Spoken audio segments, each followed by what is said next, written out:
vocês mais uma vez, né, participando dessa aula, Orações na Bíblia, né, e claro que a gente aqui vai dar um panorama, né, uma visualização mais abrangente, porque a Bíblia, ela tem uma quantia muito grande, uma quantidade muito grande de orações e estilos, né. Mas vamos passar aqui alguns princípios sobre a oração na Bíblia. A primeira, o que é a oração na perspectiva bíblica? É importante a gente definir isso, porque, às vezes, a gente pode ter um conceito muito nebuloso sobre a oração, né? Primeiramente, a gente precisa entender que oração é comunicação com o Criador, né? É um nosso desejo, oportunidade, privilégio que temos de falar com Deus. Então, a oração é uma conversa com Deus, onde a gente abre o nosso coração, onde Deus fala conosco, onde a gente coloca diante do Senhor aquilo que precisamos. Mas quando a gente fala em oração, que deve vir principalmente à nossa mente, é aquela cena do Gênesis, capítulo 1 e 2, quando ao final do dia, na virada do dia, a palavra diz que Deus tinha aquela conversa, né, com Adão, né, que ali os dois conversavam cara a cara, tete a tete, né? Não havia necessidade da oração como nós fazemos isso, porque eles estavam conversando. Aliás, a palavra oração significa isso, falar, né? E então, primeiramente, a oração é comunicação, é a nossa conversa com Deus, com o nosso Criador. Ela também é um canal vital, né? É um canal de comunicação entre o homem e o céu. Hoje nós temos diversas formas de comunicação.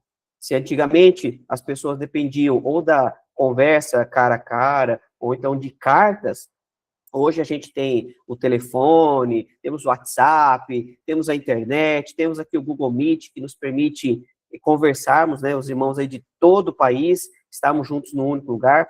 Hoje nós temos diversos meios de comunicação, mas a oração é e sempre será o nosso meio de comunicação direto com Deus, né? Eu lembro quando eu era criança, tinha uma musiquinha que dizia assim, o telefone do céu é a oração, o telefone do céu é joelho no chão, né? Então, é o nosso canal direto para o céu, onde nós podemos conversar com Deus, né? Mas não é só isso também. A oração, ela é um instinto humano, porque desde o início da humanidade, o ser humano está procurando ter contato com Deus, conversar com Deus. E aí, porque o pecado entrou no mundo, o ser humano muitas vezes envereda pelo caminho da idolatria, né? Mas você pode observar que em contextos diferentes, em épocas diferentes, em locais geográficos diferentes, o ser humano está constantemente buscando conversar com o divino, ter um contato com Deus, né? Porque Deus colocou isso em nosso coração. Deus, ele deseja ter comunhão conosco, e ele também colocou esse desejo em nosso coração de ter comunhão com ele. Então, a oração também é um instinto que está na nossa estrutura, né? O instinto de conversarmos com Deus, de ter esse desejo profundo de ter um relacionamento com Deus. Mas a oração também é a expressão da nossa alma, né? Ela é o desejo sincero da alma, que pode ser verbalizado ou não.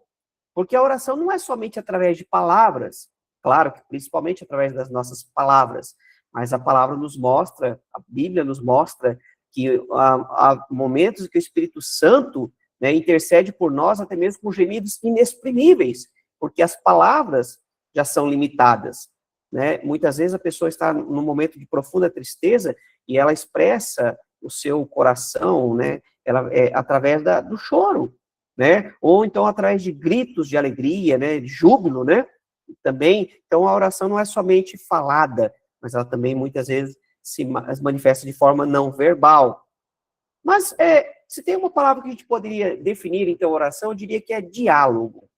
Deve ser uma conversa verdadeira entre nós e Deus e, portanto, tem que ter a ida e a volta. Tem que ser uma via de dois sentidos, né? E a nossa tendência é monopolizar a conversa. A nossa tendência é só falar, falar e falar, e quando Deus quer falar com a gente já se retira. E quando isso acontece, nós nos privamos de grande bênção, porque quando Deus fala conosco, Ele nos traz paz, Ele nos orienta, Ele cura o nosso coração e nossa alma, né? Então, tem que ser uma conversa, um diálogo, e não um ritual, algo frio, vazio, sem vida. Tem que ser uma conversa franca entre nós. Deus, claro, com devido respeito, né? Mas ainda assim uma conversa franca, uma conversa entre duas pessoas que se conhecem, e não entre dois desconhecidos, né?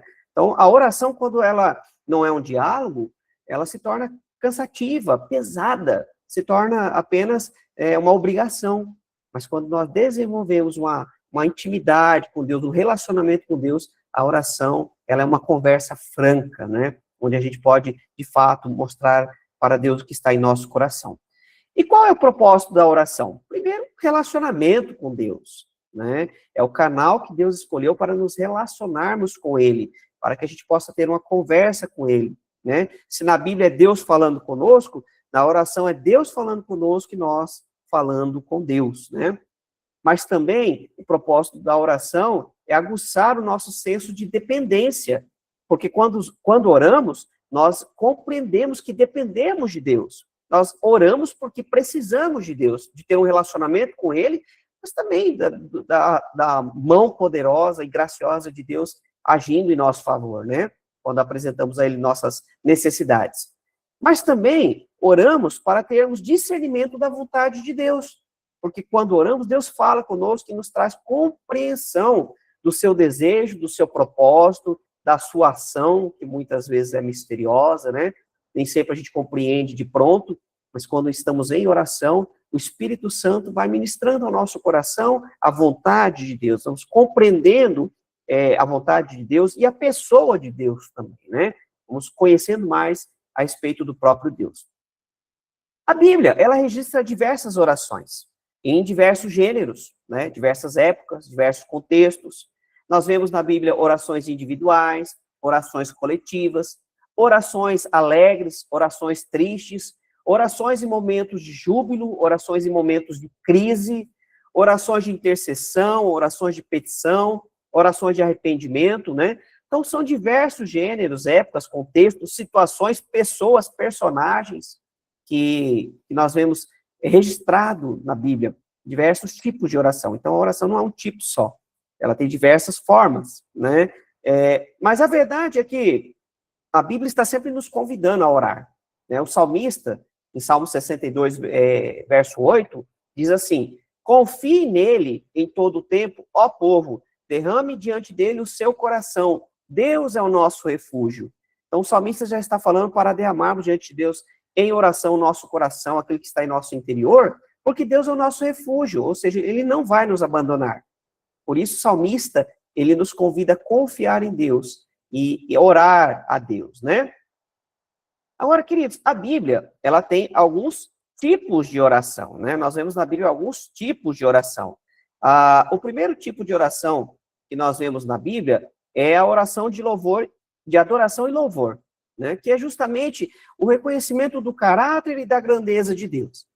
Então, nesse tipo de oração, e queridos, aqui eu estou colocando apenas 6 tipos, tem muito mais do que isso, né? Eu acho que se a gente fosse falar sobre esse assunto, precisaríamos de diversas aulas, né? Não é o propósito, nós vamos falar aqui apenas os principais. Mas o objetivo na oração de adoração e louvor é focarmos na grandeza e na glória de Deus, e não nas nossas necessidades. É importante a gente entender, não sei se você já passou por essa experiência, né? De pedir para que alguém orasse por algum motivo, por algum tipo de oração, e a pessoa ora por outro tipo. Então, muitas vezes a gente pede para a pessoa orar, oração de arrependimento, que Deus perdoe os nossos pecados, e a pessoa começa a fazer a oração de petição. Senhor, eu preciso disso, preciso daquilo, né? Também é um tipo de oração, mas é importante a gente entender. E nesse modelo, nesse tipo de oração, o objetivo é adorar a Deus, é exaltar a Deus por aquilo que Ele fez, por aquilo que Ele está fazendo, por aquilo que Ele vai fazer, por aquilo que Ele é, pela pessoa de Deus, né, pela grandeza de Deus. Então não é para, nesse momento, apresentarmos a Ele nossas necessidades, mas louvarmos por aquilo que Deus é, né? E aí no Salmo 103, versículos 1 e 2, nós vemos o salmista dizendo: bendiga minha alma o Senhor, e tudo que há em mim, bendiga o seu santo nome. Bendiga minha alma o Senhor, e não se esqueça de nenhum só dos seus benefícios. É interessante que é como se o salmista tivesse a conversa com ele mesmo, né, com a sua alma, como se fossem duas pessoas. Ele fala: alma, não vai esquecer do que Deus está fazendo, né? E assim adore a Deus. De fato, a melhor forma do nosso coração se encher de alegria, de gratidão, é quando a gente começa a adorar a Deus por aquilo que ele tem feito em nossas vidas. Reconhecer o que Deus faz. E aí a tristeza, ela vai dando lado para a alegria e a confiança no poder de Deus. Então, quando você for orar, esse tipo de oração, de adoração e louvor, comece a sua oração com louvor antes de pedir, né? Aliás, quando for começar a sua oração, faça isso. Começa louvando a Deus, agradecendo a Deus, exaltando o nome do Senhor. E aí depois você tem outros momentos de oração, né? Outros momentos dentro da sua oração. O segundo tipo é a oração de confissão, que é o nosso reconhecimento honesto do pecado diante de Deus, né? E apelo à misericórdia de Deus. Ou seja, é quando nós reconhecemos o nosso pecado, reconhecemos que somos pecadores, reconhecemos que somos frágeis, que somos falhos, mas também reconhecemos que Deus é misericordioso, Ele nos perdoa. Então, não é uma oração depressiva, né, onde a gente sai dali totalmente destruído, né, e achando que não tem mais jeito, mas é uma oração onde nós reconhecemos quem somos e como somos, mas também confiamos na misericórdia de Deus que nos perdoa e nos restaura. Né? Então, é importante quando orarmos também, darmos nomes aos bois, né, dos pecados, reconhecer diante de Deus cada um dos nossos pecados, mas também reconhecer que Deus nos perdoa. E aí, o Salmo 51, que é um salmo bastante conhecido, um salmo de confissão de pecados de Davi, né? Os versículos 3 e 4, o salmista diz: pois eu conheço as minhas transgressões e o meu pecado está sempre diante de mim. Pequei contra ti somente, e fiz o que é mal aos teus olhos, de maneira que serás tido por justo no teu falar e puro no teu julgar. É uma oração bastante semelhante à do filho pródigo, quando ele reconhece que pecou, está voltando para casa, que não é digno do perdão do pai, né, da compaixão do pai, mas ele é surpreendido pela compaixão e pelo amor do pai. Então, o salmista aqui também está confessando o seu pecado diante de Deus. E, aliás, é importante entendermos que todo pecado é um pecado contra Deus, porque fere a santidade de Deus, né? Então, mesmo que eu estou pecando contra o meu irmão, também estou pecando contra Deus. Né? Então, sempre é importante confessar os nossos pecados a Deus, porque quando pecamos, pecamos contra Deus. E aí, aqui também nós vemos em Daniel, capítulo 9, uma dupla oração. Uma oração de confissão, mas também uma oração de intercessão. Porque Daniel, ele está confessando o seu pecado, mas também está confessando o pecado do povo. Então, ele também está pedindo a Deus pelo perdão, não só dos seus pecados, mas também os pecados do seu povo. E versículos 4 e 5 do capítulo 9 de Daniel diz assim: orei ao Senhor meu Deus, e fiz a seguinte confissão: ah, Senhor, Deus grande e temível, que guardas a aliança e a misericórdia para com os que te amam e guardam os teus mandamentos. Nós temos pecado e cometido iniquidades, procedemos mal e fomos rebeldes, afastando-nos dos teus mandamentos e dos teus juízos. Então, nós vemos aqui, né, até eu acabei esquecendo de avançar para a próxima tela aqui, né, deixa eu avançar aqui, me empolguei aqui, acabei esquecendo. Perfeito. Nós vemos que Daniel, ele pede a Deus em favor dos seus compatriotas, né? E aqui também Daniel faz uma oração com sinceridade. Quando nós formos orar, esse tipo de oração deve ser feito com sinceridade, reconhecendo de fato os nossos pecados. E aí, queridos, não é uma oração por atacado, né? Mas é nominando cada uma das nossas falhas. E até mesmo pedindo a Deus: Senhor, se tem algum pecado que eu estou cometendo e não estou compreendendo, que o Senhor me revele, que o Senhor me traga compreensão para que eu possa reconhecer e também para que eu possa mudar. E quando oramos, é claro que Deus nos dá poder para mudar, né? Para não ficar mais no pecado. Nós temos também a oração de ação de graças, né? Que é o reconhecimento de que tudo vem de Deus. A oração de graças, de ação de graças, melhor dizendo, é a oração onde nós agradecemos a Deus por tudo aquilo que Ele é e tem feito em nossas vidas. E, como eu disse, essa oração, ela enche o nosso coração de alegria e de gratidão. Quando começamos a nominar os feitos do Senhor, né? Fazemos como aquele hino antigo que diz: quantas bênçãos diz quantas são, recebidas da divina mão, né? Vem dizê-las todas de uma vez e verá surpreso o quanto Deus já fez. Né? A gente realmente fica surpreso em perceber que Deus está sempre nos abençoando, né? Eu até compartilhei na aula mais cedo que anteontem eu estava ali em Presidente Epitácio, em viagem de férias, terminou minhas férias ontem, e meu carro deu um defeito lá em Presidente Epitácio, eu fiquei preocupado, porque o meu carro simplesmente apagou, não queria funcionar mais nada, e falei, Senhor, e agora o que vai ser? Estou em outra cidade, né, estava na casa ali do meu primo, e falei, o que vai ser, Senhor? Eu tinha que estar aqui hoje em Londrina, né, e veio a preocupação, mas fui orar ao Senhor, pedi que Deus fizesse um milagre, né, pedi que Deus agisse naquela situação. Mas uma coisa que me veio ao coração é a gratidão, porque o meu carro poderia ter estragado no meio da viagem, poderia ter estragado na estrada, mas foi dar defeito na frente da casa do meu primo ali. Então, numa cidade, numa situação bem mais confortável, e aí pudemos levar ao mecânico, que resolveu a questão. Então, mesmo em meio àquela situação, eu pude reconhecer a mão de Deus, né? E aí, 1 Tessalonicenses, capítulo 5, 18, Paulo nos convida a agradecer a Deus em todas as circunstâncias, né? Ele diz, em tudo deem graças, porque esta é a vontade de Deus para vocês em Cristo Jesus, né? Então, em qualquer circunstância, nós conseguimos ter motivos para agradecer a Deus, porque mesmo em meio a situações difíceis, nós vemos a mão de Deus agindo em nosso benefício, para nos cuidar, né? E aí no Salmo 136:1, o salmista também diz, deem graças ao Senhor, porque Ele é bom, porque a sua misericórdia dura para sempre. Então, ele reconhece que a misericórdia de Deus é constante, não é só nos momentos que tudo vai bem, né? Mesmo em momentos de luto, de perda, nós vemos ali... alguma coisa no dia que eu vou? Tem um microfone aberto, queridos. Perfeito. Nós vemos a mão misericordiosa de Deus, né? Então, quando for fazer a oração de ação de graça, ore com gratidão pelas dádivas divinas. Comece a enumerar, reconheça aquilo que Deus tem feito, mesmo que sejam as coisas do dia a dia, coisas simples, como ter uma cama para dormir, ter água para beber, o alimento para se alimentar e a saúde, né, para desfrutar, né?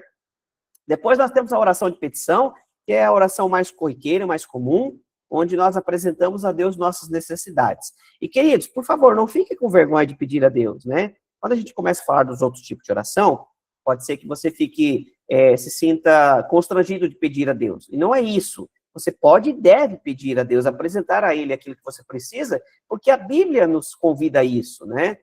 Jesus nos convida a pedirmos a Deus. Mas não pode ser só isso, né? Então a gente precisa equilibrar a nossa oração. Mas quando você for pedir a Deus, enumere as suas necessidades. Peça e fale exatamente aquilo que você precisa. Ainda pensando aqui no exemplo do meu carro, né, eu pedi 3 coisas a Deus. Deus, que esse mecânico saiba qual é o defeito, resolva o defeito. Senhor, que ele seja rápido, porque eu preciso ir embora. Isso foi anteontem, né? Eu precisava vir embora ontem, depois do almoço. E falei, Senhor, que seja barato. Né? Precisava 3 coisas. Eu pedi um milagre de Deus e ele agiu. Ele fez o milagre. O mecânico agiu rápido, ele resolveu o problema e também foi barato a mão de obra ali do mecânico, né? Então, dê nome, né? As coisas que você precisa, enumere. E aí nós vemos, por exemplo, a oração de Ana, em 1 Samuel, capítulo 1, onde diz nos versículos 10 e 11, que Ana, com amargura de alma, orou ao Senhor e chorou muito. Ela fez o voto dizendo, Senhor dos exércitos, se de fato olhares para a aflição da tua serva e te lembrares de mim e não te esqueceres da tua serva e lhe deres um filho homem, eu o dedicarei ao Senhor por todos os dias da sua vida e sobre a cabeça dele não passará navalha. Aí nós vemos aqui que Ana pediu um filho, porque a esterilidade dela era um motivo de vergonha, de humilhação, né? E Deus foi além do que ela pediu. Deu um dos maiores profetas da história de Israel, né? Em Salmo 86:1 também nós vemos o salmista clamando, inclina, Senhor, os teus ouvidos e responde-me, pois estou aflito e necessitado. Então, querido, quando você for orar pedindo a Deus, ore com sinceridade sobre suas dores e necessidades. Enumere, diga exatamente aquilo que você precisa. E não venha diante de Deus dizendo que está tudo bem quando as coisas não estão bem. Se você está triste, apresente a Deus sua tristeza. Se você está bem, está alegre, apresente a Deus sua alegria. Mas seja sincero com Deus, né? O 5º tipo de oração é a oração de intercessão, que é onde nós oramos em favor de outras pessoas, de grupos e nações. E, queridos, nós precisamos fazer isso. Eu estou também nas minhas mídias sociais, colocando ali uma oração para cada dia pela nossa nação. São 30 dias de oração, onde nós temos apresentado diversos motivos diante de Deus pela nossa nação. Nós temos que pedir a Deus pelo nosso país. Precisamos urgentemente pedir que Deus intervenha na nossa nação, né? Mas também pela nossa igreja, pelos nossos parentes, nossos amigos, nossos filhos. Queridos, nós não podemos nos conformar em perder nossos filhos, nossos cônjuges, nossos avós, nossos pais para o inferno. Nós temos que clamar a Deus pela vida, pela conversão dessas pessoas, né? Muitas vezes estamos assistindo as pessoas indo para o inferno sem fazer nada. E nós temos que clamar a Deus para que haja conversão, arrependimento na vida dessas pessoas. Porque se Deus transformou a vida de Paulo, que era o perseguidor da igreja, né, então Deus pode também alcançar a vida dos nossos entes queridos. E, queridos, não queira você passar pela tristeza de perder um filho para o inferno. Eu vi um irmão na fé passar por isso. Ver o seu filho morto e sabendo que o destino dele era terrível, porque não quis saber de Deus. Então, queridos, nós precisamos clamar a Deus. E Deus, ele está ouvindo o nosso clamor. Nós vemos, por exemplo, em Gênesis capítulo 18, versículos 23 e 24, que Abraão foi ousado. Ele pediu por Sodoma e Gomorra, mesmo que aquelas cidades não merecessem. Diz que ele orou assim: será que vais destruir o justo com o ímpio? Se houver por acaso 50 justos na cidade, ainda assim destruirás e não pouparás lugar por amor dos 50 justos que nela se encontram, né? Infelizmente não tinha nem isso, né? Não tinha nem 10, né? Mas Abraão ousou clamar a Deus e Deus estava disposto a salvar aquelas cidades se houvesse ali o mínimo de justos, né? E também nós vemos em João 17, versículo 9, a oração sacerdotal de Cristo, onde ele pediu pelos seus discípulos e pediu por nós também, onde ele diz: é por eles que eu peço, não peço pelo mundo, mas por aqueles que me deste, porque são teus. Jesus orando ao Pai em favor de nós, né? Então, querido, quando for orar por intercessão, ore com fé, crendo que Deus pode, e Ele está ouvindo, está disposto a ouvir a nossa oração, para que Deus mude a situação, né, daqueles que serão beneficiados por nossa oração. E, queridos, esse último tipo aqui, no ano passado eu não tinha apresentado aqui, mas esse ano eu quis colocar também, que é a oração por iluminação. Eu tenho sido fortemente impactado por um livro que eu vou indicar ao final, que é o livro Lendo a Bíblia de Modo Sobrenatural, de John Piper, onde ele fala sobre a importância de orarmos antes de ler a palavra de Deus. Porque a oração é um ato sobrenatural. Perdão, a Bíblia, a leitura da Bíblia é algo sobrenatural. Porque é Deus que desvenda os nossos olhos espirituais para que possamos compreender, né? O homem natural, ele não consegue discernir, porque o homem natural só discerne aquilo que é da carne. O que é do espírito é preciso ser discernido pelo espírito, né? Então é algo sobrenatural. Por isso precisamos pedir a Deus, porque se formos apenas com coisas humanas e naturais, nós não conseguiremos compreender a palavra. Por outro lado, também tem um lado humano, tem um lado natural, que é exercer a nossa razão, né, nos aplicarmos ao estudo da palavra. Mas nunca podemos estar ali confiando apenas no nosso entendimento e na nossa inteligência. Nós temos que pedir a Deus que nos traga compreensão, entendimento da palavra, né? E aí no Salmo 119, versículos 17 e 18, o salmista diz: seja generoso com o teu servo, para que eu viva e observe a tua palavra. Desvenda os meus olhos para que eu contemple as maravilhas da tua lei. Então ele reconhece, o salmista reconhece, né, as nossas limitações e pede: Senhor, tira a venda dos meus olhos espirituais para que eu possa compreender. Em Efésios capítulo 1, versículo 17, Paulo também pede pela igreja, pedindo que Deus traga compreensão, né? Ele ora assim: peço ao Deus de nosso Senhor Jesus Cristo, o Pai da glória, que conceda a vocês espírito de sabedoria e de revelação no pleno conhecimento dele.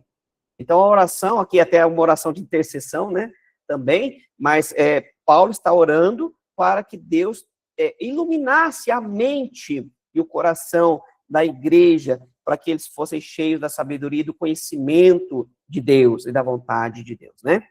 Então, queridos, nós temos que orar sempre, antes de ler a Bíblia, pedindo a Deus discernimento espiritual e sabedoria. Queridos, também nós podemos observar nas orações uma pequena estrutura, né? claro, eu não quero que você se preocupe aqui, ingesse suas orações e faça como a liturgia da oração, né? Não é isso. Algumas igrejas têm aquela liturgia, não sei se a tua igreja ainda tem esse hábito, né, de ter a liturgia, né? E eu não estou falando que você tem que ter aquela preocupação de seguir passo número 1, passo número 2, não é isso, né? Mas existe uma estrutura básica na oração que nós podemos observar e que pode nos ajudar, né? Primeiro, nós vemos a parte que é a invocação, que é o reconhecimento de quem Deus é, né? Por exemplo, em Salmos 90, versículo 1, o salmista diz, Senhor, tu tens sido o nosso refúgio de geração em geração. Então, nós vemos que ali o salmista, ele reconhece que Deus é um refúgio, que Deus é seguro, que Deus, ele ouve a nossa oração. Por isso ele clama a Deus. Por isso ele consegue confiar em Deus. Então ele está reconhecendo quem Deus é. Por que nós oramos a Deus? Porque pensamos que Deus é confiável, que Deus é justo, que Deus é misericordioso, mas que Deus, ele é o nosso refúgio, que ele vai ouvir a nossa oração.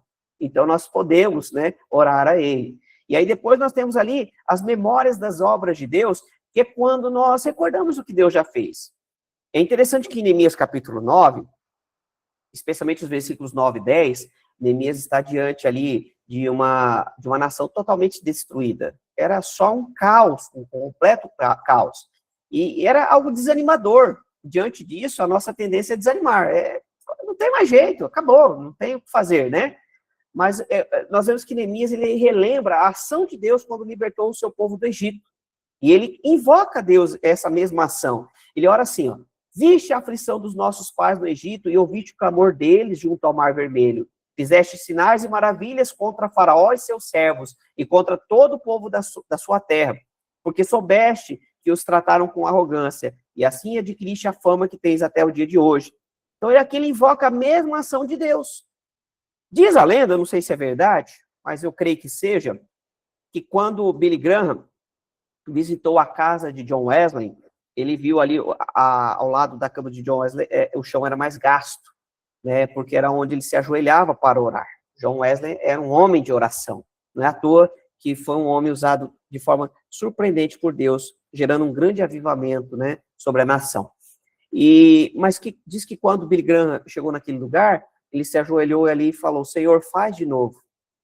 E dispensa qualquer apresentação de Billy Graham, né? Certamente que Deus fez de novo. Então, como eu disse, eu não sei se esse fato é verídico, mas eu creio que sim, porque realmente nós vemos que Deus fez algo poderoso na vida de Billy Graham, né?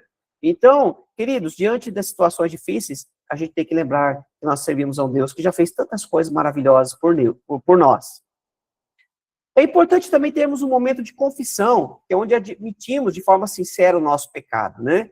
O salmista, em Salmo 32, versículo 5, Salmo 32 é um salmo também bastante conhecido, de confissão, ele diz, confessei-te o meu pecado e a minha iniquidade não mais ocultei. Eu disse, confessarei ao Senhor as minhas transgressões e tu perdoaste a iniquidade do meu pecado.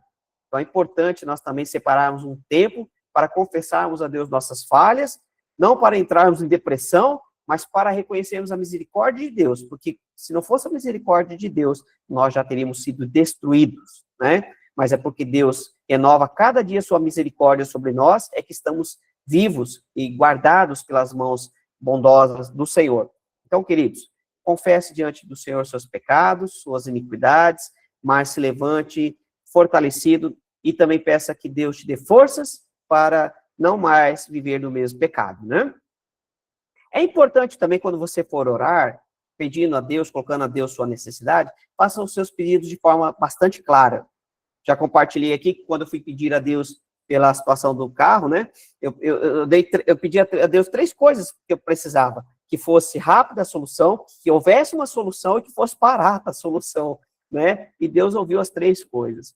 Queridos, nós temos que aprender a pedir a Deus de forma específica. Claro que se Deus não se agrada da nossa oração, Ele vai nos mostrar. E essa é a coisa maravilhosa da dinâmica da oração. Quanto mais oramos, mais começamos a compreender quem é Deus, como Deus age, compreender o coração de Deus, né? E aí começamos a compreender aquilo que agrada e aquilo que desagrada a Deus. Né? Então, há talvez situações que Deus vai falar, isso aqui não, né? Mas coloque diante do Senhor. E se não for da vontade dele, ele vai nos trazer compreensão, né? Mas coloque aquilo que você precisa. Nós vemos, por exemplo, que Josué, queridos, Josué foi super específico. Em Josué capítulo 10, versículos 12 e 13, ele orou pedindo que o sol se detivesse. Ele orou assim: sol, detenha-se em Gibeão, e você, lua, pare no vale de Ajalon. E o sol se deteve e a lua parou até que o povo se vingou de seus inimigos. Não está isso escrito no livro dos justos? O sol se deteve no meio do céu e não se apressou a pôr-se por quase um dia inteiro, né? Isso nunca mais aconteceu, né? Então nós vemos aqui que Josué, ele apresentou o que ele precisava. Ele não só falou: Senhor, nos dá a vitória, né? Já teria até sido bom, né? Ele pedir a vitória, não é algo também tão genérico, né? Mas ele foi mais além: Senhor, segura aí o sol e a lua para que a gente possa vencer os nossos inimigos até o final, para que a noite não nos atrapalhe, né? Finalmente também, queridos, é importante nos entregarmos à vontade de Deus. Quando você for orar, preocupe-se em pedir a Deus que revele a sua vontade, porque há orações que Deus vai dizer sim, mas há orações que Deus vai falar espere, e há orações que Deus vai falar, ó, nananina não, né? Como foi a oração de Moisés, quando Deus havia dito a Moisés que ele não entraria na Terra Prometida, porque ele não deu a devida glória a Deus, lá na situação, na cena em que era para ele tocar a rocha, e a rocha brotaria água, mas ele foi lá e feriu, ele estava cheio de ira naquele momento, né? E ele não glorificou a Deus, e Deus falou: você não vai entrar na Terra Prometida.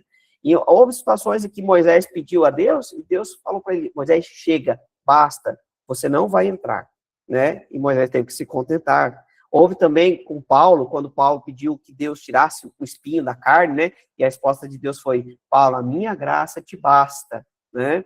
Então, há situações que Deus vai falar não. E é importante nós nos submetermos, né? Aceitarmos. E aí, quando Deus falar não é para a gente agir como uma criança embirrada, piacenta, de biquinho, né? E chorar, não. Mas, Senhor, então, coloca paz no meu coração e ensina-me a aceitar com paz a tua vontade, a me submeter.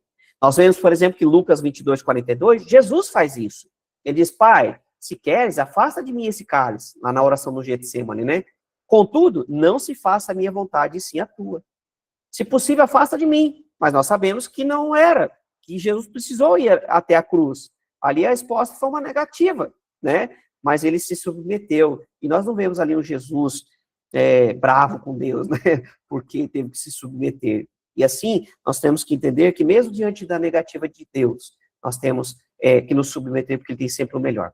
Finalmente, queridos, temos também a parte da oração, louvor final na nossa oração, né? Que é quando reafirmamos a nossa confiança em Deus. Então, ao final, adore a Deus, né? Até numa confissão de fé, começa a adorar a Deus por aquilo que ele ainda vai fazer, né? No Salmo 13, versículos 5 e 6, o salmista ora assim: quanto a mim, confio na tua graça, que o meu coração se alegre na tua salvação, cantarei ao Senhor, porque ele me tem feito muito bem, né? Ele reconhece que Deus já tem feito, mas que ele sabe que Deus ainda vai fazer naquilo que ele está pedindo, e ele, desde já, ele adora a Deus. Queridos, nós temos aqui alguns momentos marcantes no Antigo Testamento de oração, não são todos, aqui não é tudo, né? Mas alguns momentos bastante interessantes. Por exemplo, a oração de Abraão, quando ele intercede por Sodoma e Gomorra, né? Ele clamou a Deus não só pelo seu sobrinho Ló, mas clamou a Deus por aquele povo ímpio, né? Pedindo que Deus não destruísse o justo com o ímpio. Nós vemos também a oração de Moisés, que pediu em favor do povo, porque Deus havia decidido destruir aquele povo de dura serviço, um povo teimoso, né? E ia fazer um novo povo a partir de Moisés. Mas Deus fala: Senhor, né, o que os egípcios vão falar, né? Ele diz aqui: ele os tirou de lá com más intenções para matá-los dos montes e para eliminá-los da face da terra. Deixa de lado o furor da tua ira e muda de ideia quanto a este mal contra o teu povo. Então nós vemos aqui Moisés clamando em favor do povo, e Deus teve misericórdia de um povo que não merecia, né? Mas por causa da intercessão de Moisés, Deus mudou a sua decisão. Nós vemos também a oração de Ana, que pediu a Deus um filho, e Deus lhe deu um dos maiores profetas da história de Israel, né? Então, Ana foi atendida, Ana teve a sua vergonha quebrada, né? Ela foi ali honrada, mas não somente isso, Deus lhe deu um profeta também, né? E o livro de Salmos, então, é o livro das orações. É um livro que tem muitas orações, e eu gosto muito do livro de Salmos, porque ele mostra o salmista como ele é, com suas partes bonitas e suas partes feias. A gente vê muitas vezes o salmista colocando palavras lindas de adoração a Deus, mas daqui a pouco a gente vê um salmista falando, felizes os que pegaram os filhos de Babilônia e deram com a cabeça deles nas pedras. Isso é carnificina pura, né? É uma cena terrível, está falando ali de infanticídio, né? É algo pesado, né? Mas nós vemos ali que o salmista, ele mostra que está no coração, ele estava cheio de ira naquele momento. Olha que Deus, que esse povo está fazendo com o teu povo, está nos destruindo, né? E ele ali era humano, e ele orou o que estava no coração. Deus se agradava daquilo ali? Provavelmente não, mas era o que estava no coração dele. E a nossa oração tem que ser sincera. Às vezes, queridos, vai ter monstrinhos em nossos corações, né? E a gente precisa orar, Senhor, limpa o meu coração. Tem dias que a gente se vê tomado pela inveja, pela ira, né? E sentimentos que não são bons, né? Nem tudo é perfeito em nossa vida. Então, nos Salmos, a gente vê isso também, né? Nós vemos lamentos, agradecimentos, louvores, súplicas e confissões também de um coração que reconhece o seu pecado, né? Queridos, no Novo Testamento também, nós temos orações marcantes. Primeira oração do Pai Nosso, que é tão conhecida, né? Pai Nosso que estás nos céus, santificado seja o teu nome, venha o teu reino, seja feita a tua vontade, assim na terra como no céu. O pão nosso de cada dia nos dá hoje, e perdoa as nossas dívidas, assim como nós também perdoamos aos nossos devedores, e não nos deixes cair em tentação, mas livra-nos do mal, pois teu reino, o poder e a glória para sempre. Amém. Olha que oração completa, uma oração que começa adorando a Deus, reconhecendo quem Deus é, né? Que de submissão seja feita a tua vontade, mas também de petição, Senhor, providencia o pão nosso, e aqui de confissão, perdoa as nossas dívidas, nossos pecados. E aqui também, Senhor, não nos deixe cair em tentação, mas livra-nos do mal, e termina aqui com submissão, pois teu é o reino, poder e glória para sempre, amém, né? Louvor e submissão. Uma oração completíssima de Jesus, né? Também a oração sacerdotal, onde Jesus intercede por seus discípulos, né? É por eles que eu peço, não peço pelo mundo, mas por aqueles que me deste, porque são teus, né? A oração de Jesus no Getsemane, que eu acho tão linda, porque mostra a humanidade de Jesus. Jesus era 100% homem e 100% Deus. E às vezes nós olhamos apenas o lado divino de Jesus e esquecemos do lado humano, né? A oração de um Jesus humano, né? Diz que ele, estando em agonia, orava mais intensamente, e aconteceu que o suor dele se tornou como gotas de sangue caindo sobre a terra. Porque Jesus estava prestes a sofrer não só a dor da morte, não só a dor dos açoites, mas a dor de todos os pecados da humanidade, os passados, os presentes e os futuros, né? Então, ninguém seria capaz de fazer isso, somente Jesus. Nós vemos também que a igreja primitiva era uma igreja que orava, uma comunidade que orava. Em Atos capítulo 1, versículo 14, diz que eles perseveravam sempre unânimes em oração. Atos 2, 42, diz que eles perseveravam na doutrina dos apóstolos e na comunhão, no partir do pão e nas orações. É uma igreja que orou quando precisou escolher um novo apóstolo, né? Quando Judas morreu. É uma igreja que orou quando precisou escolher os diáconos. É uma igreja que orou quando precisou enviar Paulo e Silas. É uma igreja que estava sempre orando, pedindo de Deus a direção. E mesmo em momentos difíceis, como a questão ali dos gentios e dos judeus, né? A questão da circuncisão, eles oraram, eles pediram a Deus direção, né? E vemos também que Paulo estava constantemente orando pelas igrejas. Por exemplo, em Filipenses 1, 17 a 18, já falamos lá no início, ele orou pedindo que Deus trouxesse revelação da vontade dele aos seus céus, né, daquela igreja, que Deus iluminasse os olhos do coração deles, para que soubesse qual era a esperança e a vocação deles, qual é a riqueza da glória e da herança nos santos, né? Nós vemos um Paulo, um pastor que que ora por suas ovelhas. E aí, queridos, nós temos também alguns ensinos de Jesus sobre a oração. Primeiramente, nós vemos que Jesus nos mostra que a nossa oração tem que ser sincera. Não é um ato de ritual, não é para orarmos bonitinho, preocupado com as palavras, mas orarmos aquilo que está em nosso coração de fato. E em Mateus 6:5, Jesus disse, quando orarem, não sejam como os hipócritas.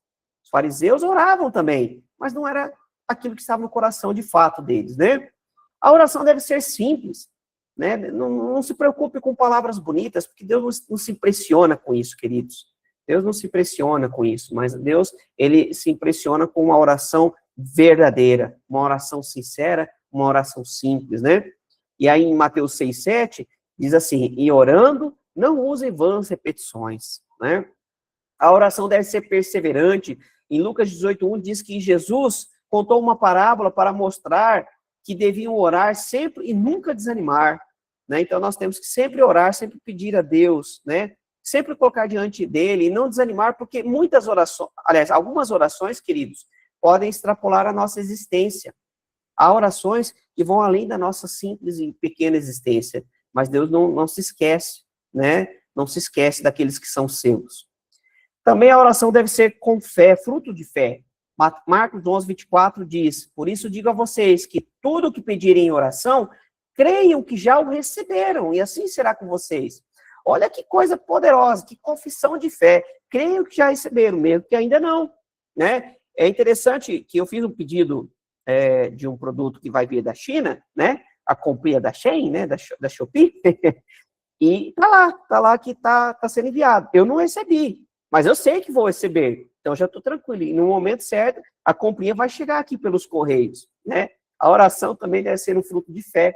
Eu ainda não estou vendo, mas eu sei que Deus já mandou, né? Já está encaminhando. E no tempo certo, nós vamos receber o fruto da nossa oração. E também é importante orarmos pedindo a Deus perdão, mas também orar liberando perdão. Jesus diz em Marcos 11:25, e quando estiverem orando, se tiverem alguma coisa contra alguém, perdoem, para que o Pai de vocês, que está nos céus, perdoe as ofensas de vocês. Olha só, nós temos que orar pedindo perdão, mas também nós temos que perdoar. Nós temos que aprender a... E nesse sentido, talvez você vai precisar pedir a Deus, Senhor, eu não estou conseguindo, misericórdia, me ajuda, Senhor. E dê poder do teu Espírito Santo para perdoar. E Deus vai ouvir o seu clamor, vai te ajudar nesse processo, limpando o seu coração. Esse tempo atrás passamos por uma situação na nossa família, e quando envolve família é coisa difícil, queridos. Mas tomamos uma decisão, Senhor, nós vamos perdoar, porque não queremos ter o coração sujo, não queremos ficar carregando um peso, mas queremos ser livres para ti, e para isso precisamos perdoar. E para encerrar, queridos, algumas aplicações práticas da oração, né? Primeiro, a oração tem que ser constante, então nós temos que desenvolver uma vida de oração. Não pode ser uma ferramenta de emergência. Em caso de necessidade, quebre. Em caso de emergência, ore. A oração tem que ser o tempo todo, né? Nós temos que desenvolver o hábito e a disciplina da oração. A oração tem que ser com profundidade. Aliás, nesse sentido, é muito bom orarmos textos bíblicos, né? Para não ficarmos ali orando de forma vazia, né? Sabe aquela oração com sono, que daqui a pouco a gente nem percebe mais que está orando, quando vê já está dormindo? Né? Queridos, a nossa oração deve ser algo verdadeiro e genuíno, né? Precisamos também orar em comunidade. Tem um momento da oração individual, mas é importante também orarmos em comunidade. Hoje nós vamos encerrar 12 dias de oração na nossa igreja. Foram 12 dias onde separamos ali e tivemos um povo fiel de oração, clamando a Deus por nossa igreja, nossa nação, nossas vidas e nossas famílias. A oração tem que também temos também que pedir a Deus discernimento para que possamos orar segundo a vontade de Deus. Há orações que não são da vontade de Deus. E aí, se nós temos intimidade com Deus, ele vai nos trazer compreensão, né? E aí a gente vai deixar de lado, de pedir aquilo que não agrada a Deus, né? Mas vamos perseverar naquilo que é a vontade do Senhor. A oração deve ser humilde, né? Onde nós reconhecemos nossa total dependência de Deus, e também que deve ser pelos motivos corretos, né? Ainda hoje de manhã alguém perguntou, né? Posso orar pedindo a morte dos meus inimigos, né? Queridos, a gente tem que amar os nossos inimigos, é que a palavra fala, né? Nós podemos orar pedindo justiça, para que Deus seja a nossa justiça, né? Mas que coloque diante de Deus suas circunstâncias. Você não precisa orar pedindo a morte de ninguém. E não creio que seja a vontade de Deus. A palavra nos mostra que Deus não tem prazer na morte do ímpio, né? Ele quer a conversão. Então, nós temos que orar pela transformação dos nossos inimigos, né? E para finalizar, queridos, aqui, e depois abrirmos o espaço, quero deixar aqui algumas indicações de leitura. O primeiro livro é Todas as Orações da Bíblia, de Herbert Lockyer, né? Acho que é assim que pronuncia, me perdoe se estiver errado, que foi o material que nós usamos para basear esse estudo, essa aula, né? Você não vai encontrar mais ele para comprar, mas você pode encontrar talvez algum sebo, alguém que tem aí, né? Mas também você pode achar PDFs na internet, tá? Continue orando até que Deus responda, de Torrey, né? R.A. Torrey, também muito bom para você. Queridos, esse livro do John Piper tem impactado muito a minha vida. É um livro um pouquinho mais volumoso, 500 e tantas páginas, eu ainda não terminei de lê-lo, mas aquilo que eu já li tem falado muito ao meu coração, né? Como que Deus, ele age de forma sobrenatural quando oramos, né? Temos aqui também o Celebração da Disciplina, do Richard Foster, que fala muito sobre termos uma vida disciplinada, uma vida doutrinada, né, diante do Senhor.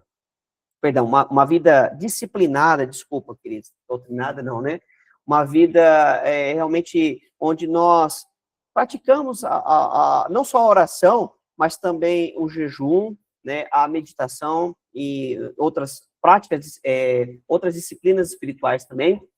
Orando como monges, vivendo como tolos, de Tyler Staton, né? É um livreto muito bom também, um livrinho pequeno, mas que fala sobre orarmos a Deus em diversas circunstâncias, não deixarmos de orar, cremos no poder de Deus, né? Imitação de Cristo, é um clássico do Tomás de Kempis, se não me falha a memória, foi escrito em 1400, 1500, uma coisa assim. É um livro mais profundo também, um pouco mais difícil de ler, mas tem orações lindíssimas e também ensinos profundos de uma vida de piedade, de temor a Deus. Queridos, esses 3 livros aqui, Hábitos Atômicos, primeiramente do James Clear, ele não é um livro evangélico, mas é um livro que fala sobre como desenvolvermos hábitos saudáveis. E a oração tem tudo a ver com hábito. É importante desenvolvermos o hábito de orar. Então, é um livro que vai te ajudar, não só na parte da oração, em outros hábitos também, mas é um excelente livro para que você possa ter um auxílio para desenvolver um hábito de orar, né? Nação Dopamina é um livro que eu recomendo, que vai falar sobre como funciona a estrutura do cérebro, que nos ajuda a criar rotinas, né? Hábitos. E ali até fala sobre vícios também. Tá muito ligado, as duas coisas são muito parecidas, né? Mas é importante nós entendermos como a nossa mente funciona, como o nosso cérebro funciona, né? E o Poder do Hábito, do Charles Duhigg, é um livro que mostra como nós somos influenciados por hábitos que muitas vezes são inconscientes. Por exemplo, quando eu estou nervoso, eu tenho o hábito de roer a unha. Eu nem percebo, quando eu vejo, já estou roendo a unha. É algo automático. É um hábito, né? Não é um dos melhores, mas é um hábito. E quantos hábitos que moldam a nossa vida e a gente nem percebe. Então, fica aí a sugestão de leitura para você enriquecer a sua vida. Amém? Queridos, então, foi um prazer estar com vocês aqui. Agradeço a Deus pela oportunidade, pela audiência de vocês, pela paciência de vocês, né? Sou grato pela oportunidade e devolvo a palavra ao nosso irmão Edgar.